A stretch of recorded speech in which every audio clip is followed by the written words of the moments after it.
एक महिला भक्त वृंदावन से बिहारी जी लेकर अपने घर आई और तभी बाहर से गोलू घर के अंदर आया और माँ से पूछता है कि माँ, यह कौन है? तो मैया ने बोला, ये भगवान हैं और ये ही हमारे मालिक हैं। अब तो घर में जब भी कोई नई चीज बनती तो सबसे पहले बिहारी जी को भोग लगता। पहले यह सब चीजें गोलू को सबसे पहले मिलती थीं। इससे गोलू बहुत चिढ़ने लगा और मन ही मन ठाकुर जी को कोसने लगा। एक दिन गोलू की माँ काम पर जाते समय बोली, गोलू, यमुना जी से मटके में जल भर कर लाना। जब गोलू पानी भरने के लिए जाने लगा तो जाते जाते बिहारी जी को कहने लगा, खाने के लिए तो सबसे पहले तैयार रहते हो, लेकिन काम तो मुझे ही करना पड़ता है। अगर यहाँ रहना है तो काम करो। कहकर गोलू यमुना जी से जल भरने के लिए चल पड़ा। गोलू जब यमुना जी में जल भरने लगा तो उसने देखा कि यमुना जी के अंदर बिहारी जी विराजमान हैं और कह रहे हैं, ला गोलू, घड़ा हम भर देते हैं। गोलू उनको देखकर हैरान हो गया और बोला, नहीं नहीं, मैं अपने आप भर लूंगा। लेकिन ठाकुर जी ने उसके हाथ से घड़ा ले लिया और भरकर घर ले आए।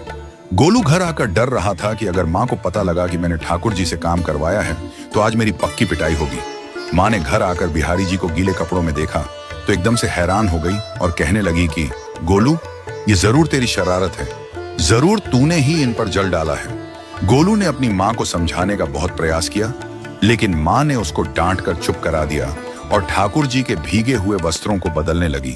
अगले दिन जब माँ ने गोलू को अनाज पिसवाने का काम दिया तो बिहारी जी फिर अनाज का कनस्तर ले आए और माँ को ठाकुर जी के वस्त्रों के ऊपर सूखा आटा पड़ा मिला। तो माँ ने फिर गोलू को डांटा कि तुझे पता नहीं कि ये हमारे भगवान हैं और तू भगवान के साथ शरारत करता है। आज तूने फिर इनके ऊपर आटा फेंका है। तो गोलू शपथ लेकर कहने लगा, नहीं माँ, मैंने कोई शरारत नहीं करी है। ये तो मेरे हाथ से गेहूं का कनस्तर लेकर खुद पिसवा कर आए हैं। गोलू की माँ आज बहुत गुस्सा हुई। अगले दिन फिर माँ बोली, बेटा गोलू, आज तुम्हारे बाबा बाहर गांव से वापस लौट आएंगे। बस आज का ही काम है, तुम जंगल से थोड़ी लकड़ियां ले आना। गोलू फिर डर गया, कहीं ठाकुर जी फिर मेरे पीछे ना आ जाएं।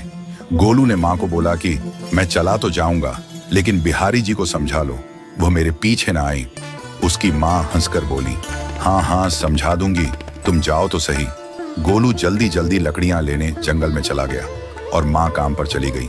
लेकिन उस दिन माँ काम से जल्दी वापस आ गई और देखा बिहारी जी अपनी चौकी पर विराजमान नहीं है। वह तो एकदम से घबरा गई कि कहीं गोलू की शरारत तो नहीं। वह भागी भागी जंगल की तरफ गई। तभी उसने देखा कि गोलू के साथ एक इंसान लकड़ियों को लेकर घर आ रहा है। गोलू की माँ यह देखकर हैरान हो गई कि यह तो बिहारी जी हैं। ये क्या हमारे भगवान हमारा काम कर रहे हैं?